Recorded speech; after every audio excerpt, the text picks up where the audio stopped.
Welcome, guys, to Game 2 of our Goth Mirror match. Still Jeremy Jalen and Mike Newman. What up, girl? And this is for our O-Cube tournament between Parham and Andrew. And we're seeing Parham's hand. So, luckily, Andrew gets to go first since he lost Game 1. And he just luckily won the coin flip. Yeah, that would have been annoying. And we see another turn 1 Juniper off of Andrew, discarding Rare Candy Goth, and I believe I would have just end right there. Yeah, that was ballsy. But then you see Parham's hand, and it's 3 Junipers, Yeah, Dust good Clops. guy didn't. Maybe he saw his hand and just decided not to end. He must have. So here, just communication. Put the Dust Clops back, because Dust Clops a lot more important than Excelgor and Mirror. For sure. Get another Gothita, and then just Juniper, I guess. Yeah, I guess when you really think about it, if you place 3 Excelgors, then the only big loss here is those other 2 Junipers. But that's pretty gross, so, that is a pretty big loss. He plays 2 Excelgor. Oh, shit. But the other one's in the deck. Still doesn't matter that much, but... we were able to see the other one in the deck when he communication for the Gothita. That's good. So here, use a catcher, bring up Duskull, because it means another Floatstone or DCE to retreat it. Then I just communication for another Gothita, most likely. You'd think Andrew would have learned his lesson about benching those Duskulls. I know, right? I guess in his defense, he did start it the first game. Oh. Yeah, he could just go for the Gothitelle. Have the guaranteed rare candy. That seems fine. Because then next turn he just has to chorus for whatever to try to get an Excelgor to retreat, and then if Andrew hasn't hit Floatstone. Floatstone, Excelgor. Now it'd be good if he had a catcher to take out a Gothita. Yeah, if he has the nuts here, then he could definitely be in a pretty good situation. The nuts. The old nuts. This game might be a little more fruitful for our friend Andrew. For sure. I don't know. Whoever was watching this, I'm not sure if you watched Game 1, but it was fucking brutal. He got wrecked. Parham just set up, turn 4, and just didn't let Andrew do anything. It was so gross. The little, final stats thing at the end, it shows you the total time taken on, by each player. And Parham's was 13.5 minutes, and Andrew's was 3.5. Alright, so getting the Gothorita, he can actually just side punch to knock out the Gothita, which is huge, because he doesn't have to deck and cover. Because side punch does 30, then times 2, 60. Oh, thanks. You're welcome.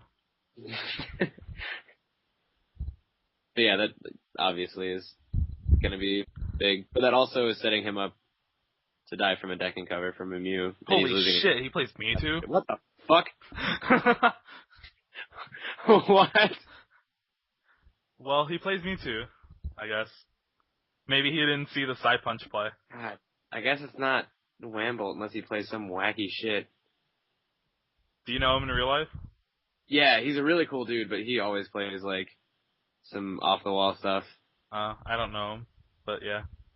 So here, all Parham can do is, rare candy, Goth. Why did you promote the Shelmet? Just to try to... If you can deck and cover this turn, it's really good, I guess, so that's probably what he was thinking. Because he has that other Excelgor in there, and with the amount of search Gothitelle plays, that could search out the Excelgor. And he already has the DC, and he's chorusing for 7. Yeah. And he hits it. And the Floatstone for the Gothitelle. Yeah, hell yeah. Now, I wouldn't have played the beach there, though, because that gave your opponent something to do on their turn. It definitely doesn't seem like he's going to be second covering. But it also, assuming Andrew plays enough where if next turn his play was to beach, he could get it, there's the logic of just making his beaches dead cards if he draws them. True. Because it's in a lot of situations, if I'm playing a mirror match or just against the deck that I know plays the same stadiums as me, I just try to drop mine as soon as I get them if I know that they're not going to benefit from them that much, because it's better to just not have those dead cards in your deck. It just depends. Yeah, and I'm pretty sure like all the Goths play 3. Yeah, I'm not sure if I like it here, but I do see his logic, assuming we were thinking the same thing. Now, for me, I think you have to take out that Mew this turn. Because if not, he's just going to get Excelgor and deck and cover, and all that damage is going to go away. And it's got a DCE on it, which is an added bonus. Taking the 2 prizes is kind of risky because you're opening yourself up to ends, but I definitely think the cost, or the value outweighs the cost. So he just gets level ball for Excelgor. Gross as shit. It tasted like a sandwich. Oh, I've not eaten a sandwich recently. Should I be worried? Mike's gonna die, everyone. This is gonna be his last ever commentary. I'm burping up shit I haven't eaten. I'm as good as dead, y'all. Damn. That was ballsy. Well, isn't that what we were saying? I thought he had a way to get something else out. I didn't realize. Had he already played a supporter? Yeah, he played the Skylar for the level ball. Oh, damn. But I mean, I think you kind of had to in that position. For sure. I just didn't realize how sticky that was actually going to be for him. Like, I still agree that it was the play. It just didn't fully occur to me what he had to do to make that happen. Yeah, so we see him Gothitelle, Excelgor, Juniper, discarding a bunch of trainers he can't use. Owned. But there was like another Floatstone in there. And he gets the Mew. If he gets the DC, it's huge. Oh my god. Yeah, Jesus. So basically, Parham's on this clock to get a basic out too, because he only has this turn. Yeah, for sure. So he's chorusing for 5, which, oh no shit, he's chorusing for 4. 5. Oh, 4, yeah. Yeah, the Mew goes back in. I always forget about that with chorus. So I guess he's better off ending. It doesn't matter either way. That's really scary. For sure. He's definitely has his back against the wall right here. He's going to top deck a Shelmet. Or Juniper. He can Juniper. It's a lot better than end to 4. You are losing the Gothitelle and DC though, which sucks, but if you don't get the basic this turn, you lose. And he gets like so many basics. Plenty. An abundant amount of basics. No Shelmet though, which is a bummer. You don't need the Shelmet. He has Excelgor out. Oh, hell yeah. Why do I keep forgetting that? Damn it, man. Now here I would play the Duskull just because he can't catcher around it. Because you're still item locking until the end of his turn. But he also... Is it too late for catcher? Would it be bad for him to Ultra Ball the Duskull away and then Super Rod? Or save the Super Rod till that Gothitelle dies? I would Super Rod because you have the Gothitelle. Super Rod the Gothitelle back. Because Gothitelle is huge, especially since he has a Gothitelle out. So if he brings up the Gothitelle, you need the Gothitelle. So in that case, wouldn't you have Ultra Balled away the catcher and the Duskull so you could Super Rod the Gothitelle in and then beach for 7? No, it's because I want to catcher the Mewtwo. Oh yeah, you can lock the shit out of him. For sure. Like you do with Mew, you do 110. You're doing 100 and you're locking, so you can just win faster. Yeah, that's really good. And like he either has a choice of attach DCE to Mewtwo and X-Ball, which he's already killing him, or retreat, which is wasting a DCE. And we see with Parham's hand, he has a way to get Gothitelle out next turn. He has a lot of resources, but he can get it out. Which is super, that's way too good, because now if that Mewtwo stays in place, he's not locked, so he can destroy Candy. Yeah, so he just beached, so he didn't even play DCE. Which is even better. So again, Parham, by benching something that he can't attack with or retreat for free, Andrew's kind of lost the game again. Maybe not necessarily lost, but this and that Duskull last game have both put him in really comparable positions that Parham has been really good about capitalizing on. For sure. Having just the Gothitelle on the bench, it hurts. And with no ability to get Floatstone on it, until now, it's also kind of useless. I mean, so this turn, you kind of have to think Parham needs to get Gothitelle out. Which, I mean, he's got plenty of stuff in his hand. Like, he can save that computer search or save that Skyla. Like, he doesn't really have to worry about, like... I'd Ultra Ball, the Shelmet and Rare Candy away for Goth, Rare Candy Goth, and then deck and cover. I'd probably... He hasn't played this before yet. I'd probably Skyla for a Juniper this turn, because next turn he needs to... Well, he did discard 3 Junipers. Turn 1. Yeah, shit, if he's out of Junipers, he might be... Yeah, he's out of everything except for Oh, and God. Getsus. So just get Getsus. Yeah, I mean, I guess that's fine if he's getting a Goth out this turn. That's going to be his best draw supporter. Because he needs to get a lot out next turn. Yeah. And he's got that computer search if he whiffs. So, like, if he Ultra Balls away, I don't think he really needs a Scrapper anymore. Does Andrew's bench Gothitelle have a Floatstone on it? No, but the Duskull does. I'm still not entirely sure Scrapper is necessary because he should be getting the lock this turn. I still think it is because it leaves you open to capture the Duskull and, like, stall a little bit more. But, I mean, if the Mewtwo's active, he's stalling all he needs to stall. Yeah, I guess. But, like, I don't know. It's just...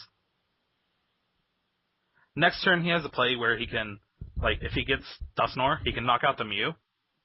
Because the Mewtwo's going to have 120 coming into his turn. Uh-huh. So if he gets the Dusknoir, then he can knock out the Mew and just hopefully get the lock going for one more turn. Yeah. Well, he got the nuts off of that. Like, the Getsus he already had and needed, and then Mew Floatstone, which is 2 of the 3 cards he needed off of Getsus, so that could not have gone better for him. Here I just actually Skyla for the computer search and get the Dusknoir. But he doesn't have... Oh, right, but Because then he's going to get the 2 prizes, and who knows what those 2 prizes are going to be. And then the Mewtwo's still locked up because he doesn't have DC attached to it. So, like, that's definitely a safer play. Andrew's only play next turn is to X-Ball or Retreat. Neither of which is the deal. Yeah. I'm having trouble figuring out why he even plays the Mewtwo. Yeah, I really don't know.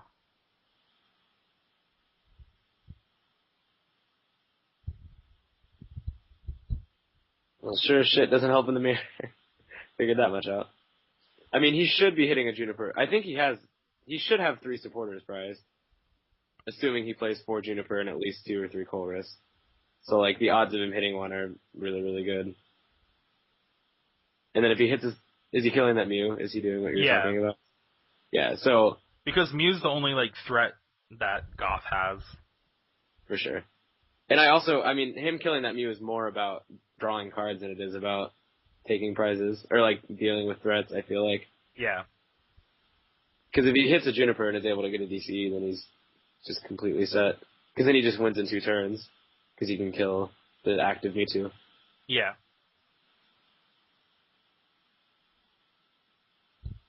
Well, he doesn't have a supporter. Shit. Owned. But, I mean, he could still just beach this turn. Oh, yeah, duh.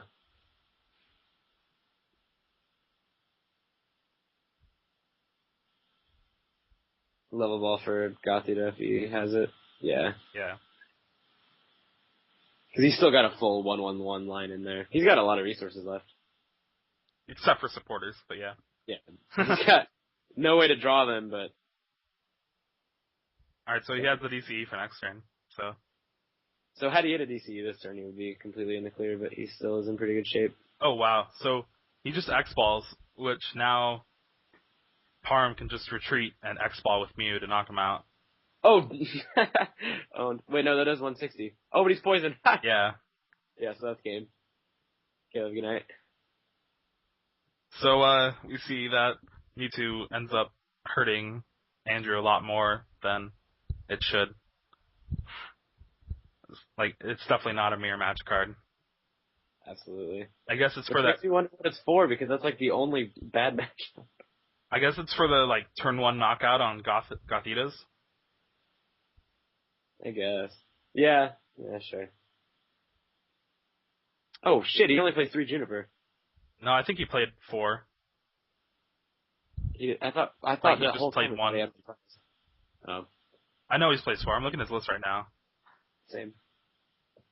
But yeah, so there it was. Parham, Emami wins. Goes on to top 8 with Gothitelle, beating Gothitelle mirror match. And 2 super fun games. Another Gothitelle mirror. Hope you guys enjoyed it. Stay tuned for more videos. Thanks. Bye. Okay.